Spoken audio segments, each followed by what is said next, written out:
In the late summer of 1939 and through the uneasy years that followed, the United States Army moved with the weight and rhythm of an institution that had not yet accepted the likelihood of catastrophe. Its posts were quiet, its routines familiar, its command tables crowded with men whose authority rested more on time served than on tested judgment. Maneuvers were planned as demonstrations rather than rehearsals for survival. Reports traveled slowly, softened by deference. Rank had become insulation. In Washington, the War Department spoke the language of preparedness. But on parade grounds and in offices across the country, the habits of peace still governed daily life. George C. Marshall saw the danger with a clarity that left little room for patience. From his office as Chief of Staff, he read after-action reports from European armies already bloodied by mechanized war, and he measured them against his own force, small, unevenly trained, and led in too many places by officers who had not faced serious scrutiny in decades. The Army's promotion system had rewarded caution and conformity. Men advanced by surviving, not by excelling. Commands had grown top-heavy, staffs swollen with layers of approval that slowed every decision. In a crisis measured in hours, this structure would collapse under its own weight. The change, when it came, did not announce itself with speeches or ceremonies. It arrived in personnel orders typed and retyped, signed and distributed with bureaucratic efficiency. Beginning in 1939 and accelerating through 1941, Marshall directed the removal, retirement, or reassignment of roughly 600 senior officers. Some were sent home quietly. Others were moved into advisory roles, stripped of real authority. A few learned of their fate from subordinates who could barely meet their eyes. The Army had never experienced anything like it. Careers that had taken 30 years to build ended in a single afternoon. The effect rippled outward immediately. In headquarters buildings from Fort Benning to the Pentagon, doors closed, voices lowered, and conversations ended when unfamiliar footsteps approached. Men who had assumed their positions were secure began to study training schedules more closely, to watch field exercises with a sharper eye. Younger officers, long accustomed to waiting their turn, sensed that something fundamental had shifted.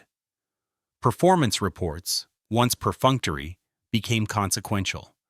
Mistakes no longer dissolved into committee language. They remained, attached to names. For those dismissed, the moment carried a particular weight. Many had entered the service before the First World War, had worn the uniform through years when the Army barely existed in the national consciousness. They had endured budget cuts, public indifference, and postings to forgotten corners of the country. To be told now that they were unfit felt less like a professional judgment than a personal verdict. Some accepted it in silence. Others protested, appealing to record and rank. The orders did not change. Marshall did not frame the action as punishment. In private conversations, he spoke of necessity. The Army he envisioned would have to move fast, think independently, and accept responsibility without sheltering behind procedure. He wanted commanders who could read a battlefield, adapt under pressure, and act without waiting for permission. Seniority, in this calculation, was irrelevant. What mattered was whether a man could carry the weight of lives that would soon depend on his decisions. By 1941, the consequences were visible in training camps and maneuver grounds across the country. New commanders drove their units harder, demanded clearer reporting, insisted on realism that bordered on discomfort. Evaluations grew blunt. Officers learned that a single exercise, badly handled, could end their advancement. The Army had become a place where quiet competence mattered more than polished ceremony. Fear in small measured doses sharpened attention. When the orders were finally complete, the institution was altered in ways that could not be reversed. The message had been delivered without ambiguity. The era in which rank guaranteed survival had ended.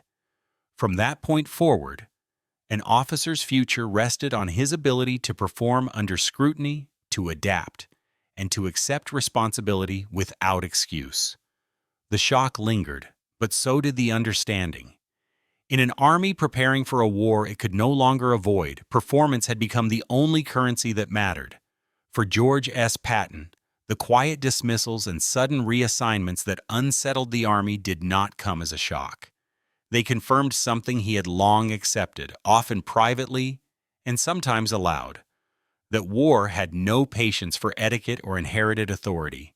In the late 1930s, as the Army still moved at a ceremonial pace, Patton watched the institution with a restless eye. He had spent years studying foreign armies, riding across training grounds, imagining battles not yet fought, and growing increasingly certain that the next war would reward speed, decisiveness, and nerve above all else. When the senior ranks began to thin under Marshall's hand, Patton did not flinch.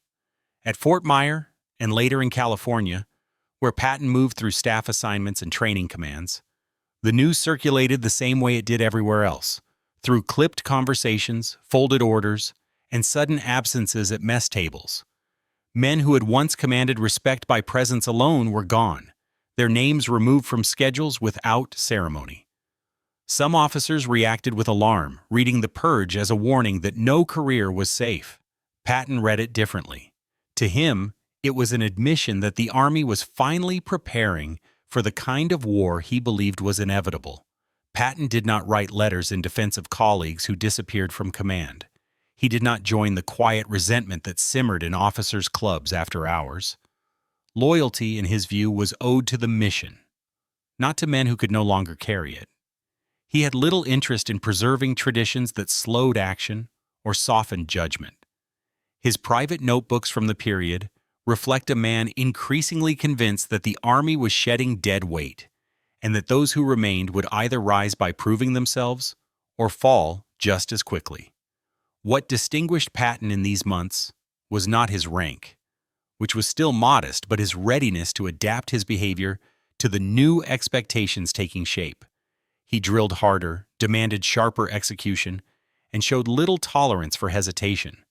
Training exercises became rehearsals for violence rather than displays of order. Subordinates learned that excuses carried no value, and that mistakes, once identified, were to be corrected immediately or not at all. The atmosphere around his commands was tense, but it was purposeful. Patton sensed that visibility now mattered less than results. As Marshall's reforms continued, Patton positioned himself carefully, but without calculation. He sought assignments that offered responsibility rather than comfort, places where failure would be obvious and success undeniable. He paid close attention to how decisions were made and who was trusted to make them. In this shifting environment, he recognized that reputation would be built not through seniority or connections, but through demonstrated effectiveness. The fear that unsettled others sharpened his focus. There was a moment, recalled later by officers who served near him, when Patton remarked that the Army was finally becoming honest with itself. The comment was not offered as praise or criticism, but as observation. He believed the service had been living under illusions about its readiness, its leaders, and its habits. Marshall's actions stripped those illusions away. For Patton, who thrived on clarity, this was liberating. The rules were no longer ambiguous. One either performed or vanished. By the early months of 1941, as large-scale maneuvers tested the Army under realistic conditions, Patton's approach began to stand out. His units moved faster, hit harder, and accepted discomfort as routine. Observers noted his intensity, his impatience with delay, and his refusal to temper standards for the sake of harmony. These traits unsettled some superiors and impressed others, but in an Army redefining its values, they aligned closely with what was now being rewarded. Patton did not mistake the moment for personal triumph. He understood that opportunity carried risk, and that the same system removing others could just as easily remove him. That knowledge did not restrain him. It reinforced his belief that hesitation was the greater danger. The purge had drawn a line through the officer corps, separating those who clung to the past from those willing to meet an uncertain future on its own terms.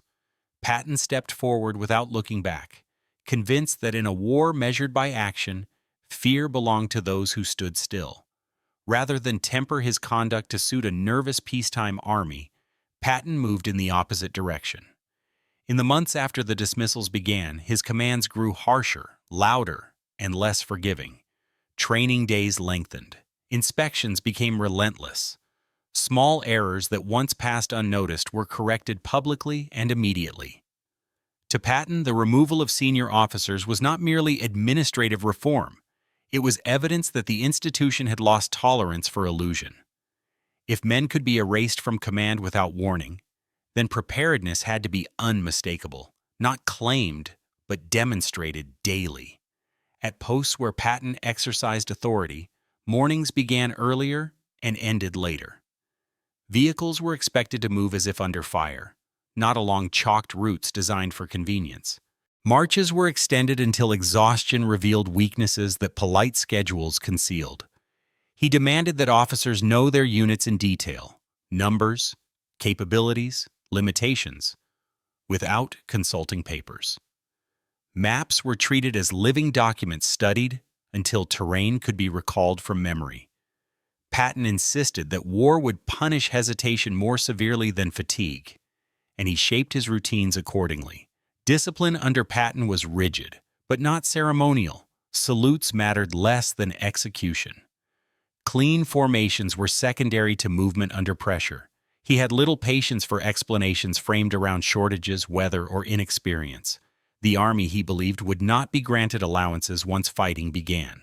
In California deserts and maneuver grounds, men learned to function amid dust, heat, and confusion. Engines overheated. Boots wore thin. Tempers flared. Patton watched closely, identifying who adapted and who waited to be told what to do. Officers felt the strain most acutely. Patton held them personally accountable for the condition of their units. A poorly maintained vehicle or a late report was not a minor oversight, but a failure of leadership. He reminded them, sometimes bluntly, that command was not a shield. The examples of removed generals were never mentioned directly, but they hung in the background of every critique. Careers, Patton implied, were as provisional as readiness. What mattered was whether a man could be trusted when circumstances turned unforgiving. Realism became the defining feature of Patton's preparation. Training scenarios were designed to disorient rather than reassure. Orders arrived late or incomplete, forcing improvisation. Units were moved at night across unfamiliar ground to test navigation and endurance. Patton believed that comfort bred complacency, and complacency invited disaster. He accepted accidents and complaints as unavoidable byproducts of seriousness. Better to confront difficulty now, he argued, than to discover it under fire. There were moments when his methods drew criticism. Some superiors questioned whether such intensity was necessary before the nation was formally at war. Others worried about morale. Patton did not adjust. He believed morale built on honesty, not ease. Men, he held, would endure almost anything if they believed it served a purpose. His presence reinforced that belief. He appeared frequently in the field, observing exercises from exposed positions, speaking directly to soldiers, correcting officers in front of their men. His expectations were visible, and so was his commitment to them. As the months passed, the effect of this approach became evident in subtle ways. Units under Patton responded faster to unexpected orders. Officers grew more decisive, less inclined to seek reassurance. Training reports reflected fewer qualifications and fewer explanations. The environment remained tense, but it was purposeful tension, directed toward improvement rather than preservation. Patton did not seek approval for this. He understood that visibility could cut both ways, yet he accepted that risk as the cost of alignment with the Army Marshal was creating. In private moments, Patton returned to the same conclusion that guided his actions. Excuses would not survive contact with war. The dismissals had proven that rank offered no sanctuary, that the institution now valued readiness above reputation. Patton embraced that standard without reservation. He drove his commands toward a state where performance could withstand scrutiny without embellishment. When criticism came, he met it with results. When doubt surfaced, he answered it with preparation. In an army shedding the habits of peace, Patton made himself and his units impossible to ignore, convinced that only ruthlessness toward unpreparedness could keep men alive when training ended and reality began. As the army adjusted to a harsher standard, Patton's attention narrowed to the men closest to him. He watched how officers reacted when plans unraveled, how they spoke under pressure, how quickly they adjusted when orders changed or assumptions collapsed. In training fields and command posts, he measured temperament as carefully as skill. The purge had altered the balance of power, and Patton understood that competence now circulated like currency, earned, spent, and withdrawn without ceremony. Those who possessed it needed to be kept moving. Those who did not could not be allowed to linger. Patton began to shape his inner circle with deliberate intent. Aggressive officers who demonstrated initiative were pulled closer, given responsibility, and protected from the slow grind of administrative assignments that dulled judgment. He did not reward obedience alone. He valued men who argued intelligently, who took risks without waiting for reassurance, who showed a willingness to act decisively and accept the consequences. These officers were moved into key positions where their effectiveness would be visible. Patton believed that talent once identified had to be shielded from inertia as much as from enemy fire. At the same time, his tolerance for caution shrank. Officers who hesitated, who defaulted to procedure when speed was required, or who seemed too invested in preserving their standing found themselves quietly removed. Sometimes the change came in the form of reassignment to a less demanding post. Other times, it was a recommendation delivered upward before higher command had taken notice. Patton preferred not to wait. He had seen how quickly careers could end when scrutiny arrived from above, and he chose to act first, convinced that delay only compounded risk. These decisions were rarely explained. Patton did not gather officers to justify his choices or soften their impact. In the culture of the Army at the time, such frankness was unusual, but he considered it unnecessary. Results, he believed, spoke clearly enough. In offices and training grounds, men sensed that proximity to Patton required constant alertness. Comfort was interpreted as stagnation. Familiarity offered no protection. The expectation was clear: adapt or be replaced. The human cost of this selectivity was felt in quiet moments. Officers removed from Patton's orbit often departed without complaint, packing their effects while exercises continued outside. Some accepted the change with resignation, aware that the institution itself was tightening. Others carried resentment, believing themselves judged unfairly. Patton did not dwell on their reactions. His focus remained fixed on readiness, and he accepted friction as inevitable. To him, cohesion built on mutual competence mattered more than harmony built on tolerance. Within his commands, the atmosphere shifted. Younger officers recognized opportunity where older ones saw threat. Ambition sharpened. Men studied one another, gauging who advanced and who vanished. Patton observed this carefully, aware that competition could either elevate performance or erode trust. He intervened when rivalry threatened effectiveness, but he did not discourage the underlying pressure. He believed war would be more ruthless than any internal rivalry, and that officers unaccustomed to scrutiny would falter when lives were at stake.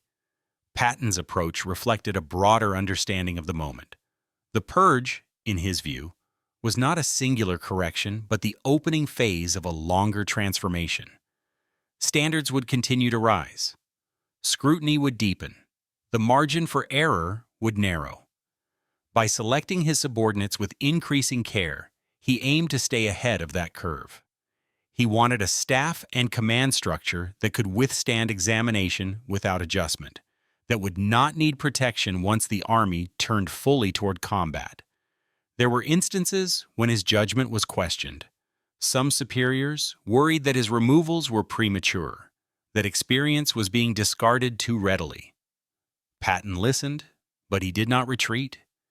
He argued that experience without adaptability was a liability, not an asset. The Army, he believed, had already paid too high a price for deference. Better to endure temporary disruption now than irreversible failure later. By early 1941, the pattern was established. Patton's commands were marked by a concentration of officers who shared a similar urgency and appetite for responsibility. They worked longer hours, spoke more directly, and accepted correction without protest.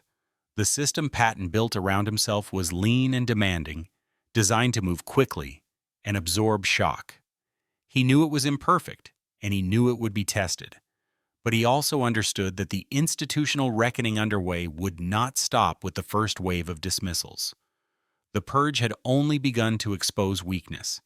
Patton intended that when the next scrutiny arrived, his command would not be found wanting. As the atmosphere within the officer corps tightened, many men responded by becoming careful. Conversations shortened. Opinions were withheld. Behavior grew calculated, shaped less by conviction than by the hope of avoiding attention. Patton recognized the instinct, but he rejected it. He understood that his temperament, intense, outspoken, unguarded, made him vulnerable in a system newly alert to excess. Yet he also believed that caution, once it became a habit, dulled the very qualities the Army now claimed to value. In private, he spoke with the same force as before. In action, he pressed even harder, choosing visibility through performance rather than safety through silence. Patton was not blind to the risks. He knew that reputation still mattered, that a single misstep could be seized upon by those uneasy with his style. His language was often blunt, his standards unforgiving, his presence impossible to ignore. Where others smoothed edges, he sharpened them. But he drew a clear distinction between recklessness and preparation. If his manner invited scrutiny, he intended that scrutiny to encounter units that were unmistakably ready. He would not allow temperament to substitute for substance, nor would he allow discretion to become an excuse for mediocrity. In the quiet of his quarters, Patton reflected often on the implications of Marshall's actions. The dismissals had demonstrated that history, service, and connections could be erased in a moment. The Army had announced, without ceremony, that it would no longer protect its own from failure. To Patton, this meant that the only defensible position was excellence so evident it required no defense. He could not control how his personality was received, but he could control the condition of his commands. Preparation became his answer to vulnerability. This conviction shaped his daily conduct. He inspected relentlessly, questioned closely, and involved himself deeply in matters others delegated. He reviewed plans personally, challenged assumptions, and demanded clarity where ambiguity lingered. When exercises went poorly, he did not soften his response for the sake of appearances. He corrected publicly, believing that honest failure in training was preferable to hidden weakness. The tone was demanding, sometimes abrasive, but it was consistent. Men knew where they stood, and they knew what was expected. Among his peers, Patton's approach set him apart. While others measured words and avoided friction, he accepted conflict as the price of momentum. He did not cultivate allies through flattery or restraint. Instead, he relied on results to speak for him. This was not bravado. It was a calculated acceptance of risk. Patton believed that in a system now governed by performance, restraint without achievement was more dangerous than controversy accompanied by results. There were moments when this choice weighed heavily. Reports reached him of officers removed for far less visibility than his own. He understood that protection was thin and that tolerance had limits. Yet he did not alter course. To do so, he felt, would be to betray his own reading of the moment. The army was not seeking quiet men. It was seeking capable ones. If he failed, he wanted the failure to be undeniable, rooted in effort, exhausted, rather than effort withheld. This outlook filtered down through his commands. Officers took cues from his posture, absorbing the message that preparation was not merely professional diligence but personal insurance. They trained as if evaluation were constant, as if every exercise carried consequence. The pressure was real, and so was the resolve it produced. Patton did not promise safety to those who followed him. He promised purpose, and a standard that could be measured without ambiguity. As the months passed, the contrast between Patton and his more guarded contemporaries became more pronounced. He did not moderate his expectations to align with comfort. He did not dilute his demands to preserve goodwill. Instead, he built a record grounded in readiness, trusting that in an army reshaping itself for war, that record would matter more than tone. He accepted that reputation could be reshaped by rumor, but preparation could not be dismissed so easily. At the core of Patton's stance was a simple conclusion drawn from a hard example. The army had shown that it would not hesitate to remove those it judged unfit, regardless of past service. Survival, therefore, lay not in invisibility, but in undeniable competence. Patton chose to live with the risks of exposure rather than the quiet erosion of standards. If he was to fall, he resolved, it would not be because he had held back, softened effort, or waited for permission to be ready. He would meet judgment, having done everything possible to deny it cause. By the autumn of 1941, the distinction between peace and war had already blurred inside Patton's commands. While the nation still debated its course, his units trained as if the decision had been made. Orders moved quickly, exercises unfolded without warning, and standards were enforced without apology.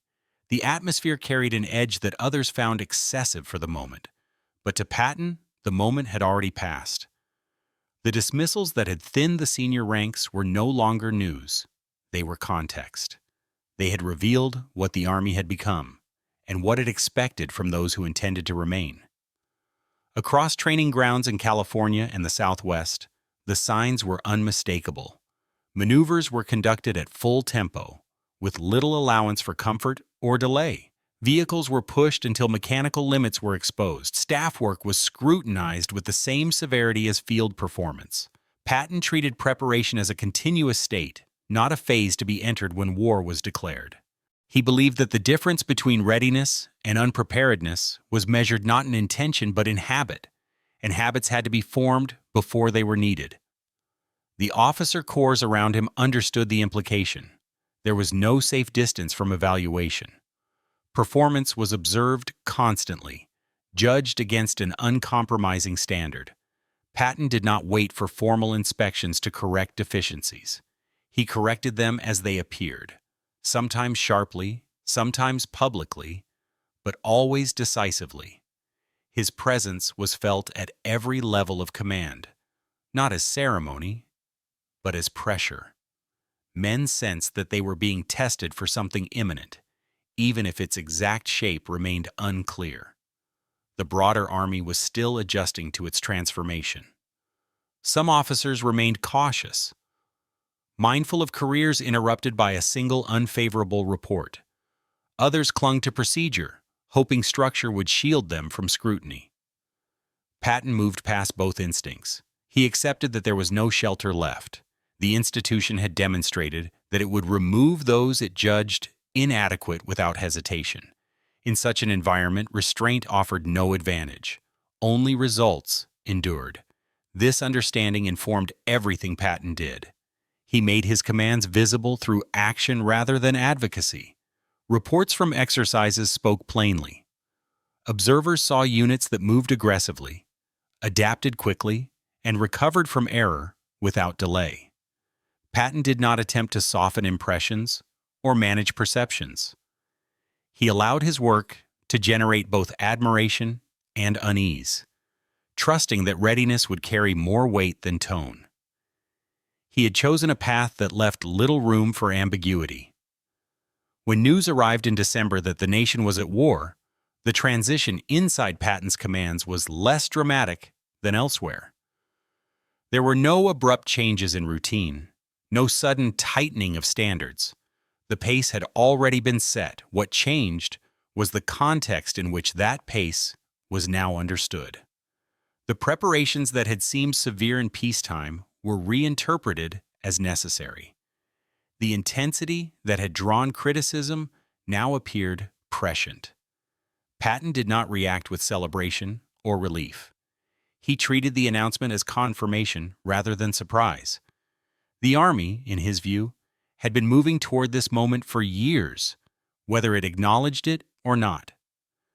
The dismissals of senior officers had been the clearest signal of that movement. They had stripped away the illusion that time remained, that careers could be managed gradually, that readiness could be deferred. Patton had taken that signal seriously and acted accordingly. Among his peers, his position was now unmistakable. He was known as demanding, relentless, and unsparing. He was also known for producing units that met those demands. In an army redefining itself under pressure, that combination carried weight. Patton had not sought to make himself agreeable. He had sought to make himself useful. The difference mattered. There was risk in this approach, and Patton was aware of it. Visibility invited judgment. Intensity invited opposition. But he had long since accepted that obscurity offered no protection in a system governed by performance. The Army was no longer a place where one could wait quietly for events to pass. It was a proving ground, and proof was demanded daily. By the time the nation fully committed itself to war, Patton stood prepared, not because he had anticipated every contingency, but because he had refused to assume that preparation could wait. The dismissals that unsettled others had clarified his purpose. They had sharpened his focus and hardened his resolve. He had read the moment accurately and acted without hesitation. In an army that had declared an end to hiding, Patton had made himself impossible to overlook, not through words or position, but through the unmistakable weight of readiness.